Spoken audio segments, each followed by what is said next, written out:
Will a single-player story-based mode be back in Super Smash Bros. Switch? That's the topic for today. What's going on, everybody? It's Zach from Switch Force. Gabe is here, and I think it's safe to say most, if not all of us, miss Subspace Emissary. It was so darn cool to see the character crossovers and to find so many fantastic fantasies within the cutscenes. Will they bring something similar to the new Smash? And for anyone that maybe doesn't remember Subspace all that well, it's a 30-plus level adventure mode. It's side-scrolling, and it was kind of inspired by Mario and Kirby games, but it kind of just keeps the gameplay of Smash, and it brings in cutscenes and story, and it did it in a very cool way. It was, again, a fan-favorite mode. I think that everyone would love for this to be added to Nintendo Switch, but we're going to tackle a couple of points here because, honestly, it depends on whether we think this is a new game or a port, right? Yeah, I think that's the first big hurdle because, remember, the recent Smash Brothers did not have anything in terms of a story campaign, and they would, in theory, if it's a port, be adding Smash Run to the console side, which brings another mode. Now, it's in no way a single-player story mode, but it is another mode that sits alongside the typical multiplayer fights. Also of note is that Sakurai was pretty down after the release of Subspace Emissary, and I remember this firsthand because I was one of the people that played through it on YouTube, and he was not too happy with that happening. He said, unfortunately, the movie scenes we worked hard to create were uploaded onto the internet. You can only truly wow a player the first time he sees a cutscene. I felt if players saw the cutscenes outside of the game, they would no longer serve as rewards for playing the game. So I've decided against having them. And that was in reference to no Subspace Emissary style story mode in the most recent Super Smash Brothers.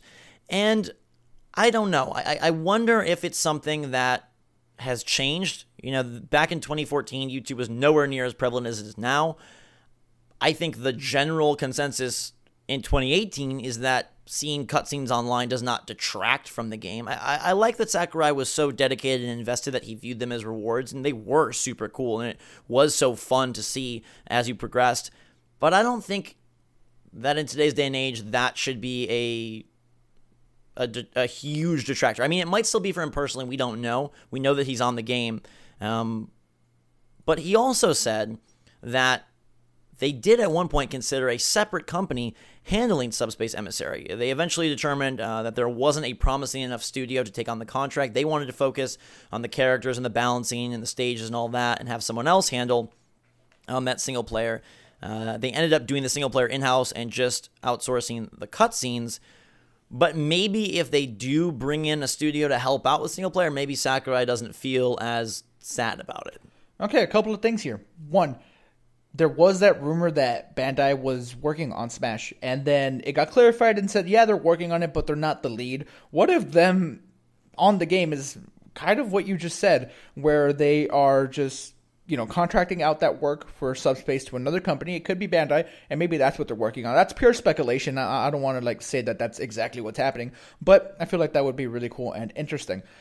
Beyond that, the first point you made about, the cutscenes ending up on YouTube, I feel like at that time, YouTube was still not new, but game publishers weren't quite used to it. And now all these years have passed by, and it's a sad reality that your entire game is up on YouTube before your game is ever out. There's a ton of people that get the game however they get it, and they just upload the entire thing up on YouTube with no commentary, and, that's available. But the industry has kind of moved past that. I don't think that affects sales in any way, at least not in any real tangible way. So hopefully he's moved past that as well. We have no way of knowing, but hopefully he changes feelings on that.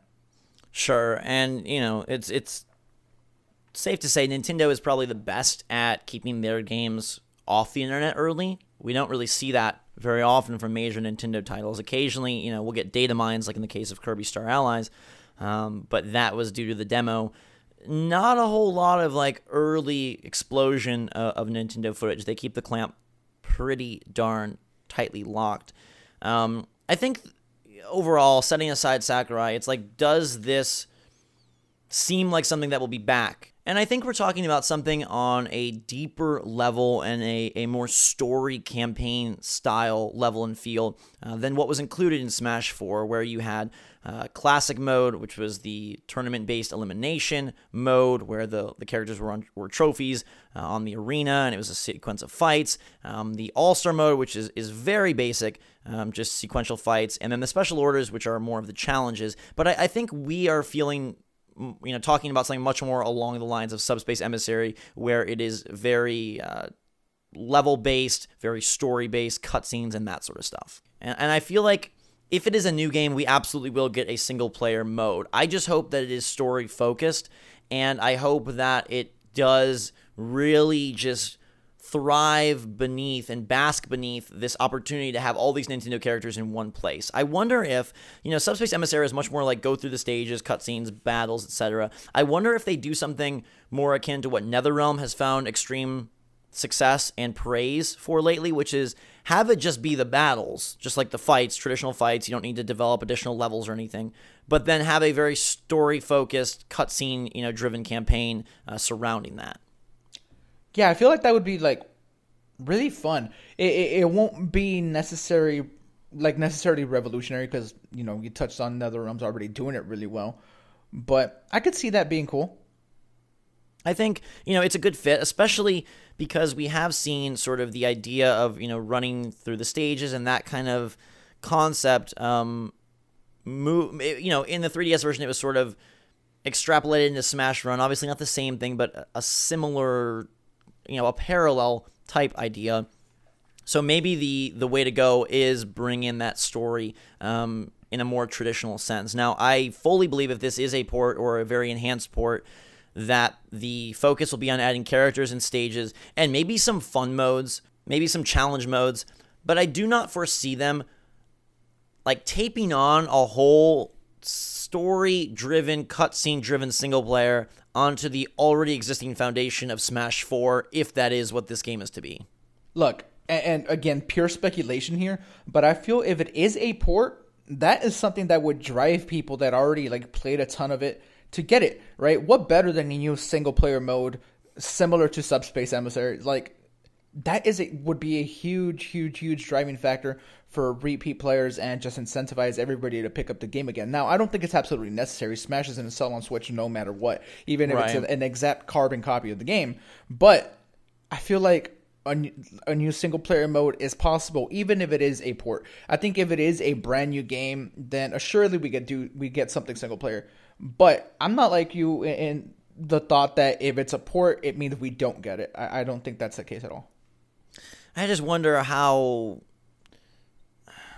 but tacking on something that massive just seems like, to me, an undertaking that I don't know exactly how that would work. And I guess when you say something single player, I could foresee something single player. If you look back at other entries in the series, they had single-player modes that were not story-driven. I think, to me, that's the crux of it. I think if it's a port, there's no story-driven single-player. I think they could definitely add some, time-based mode or challenge-based mode or something that is called single-player. There already is that in 4, right? There are challenges. There are go through, a progressive sequence of more and more difficult fights.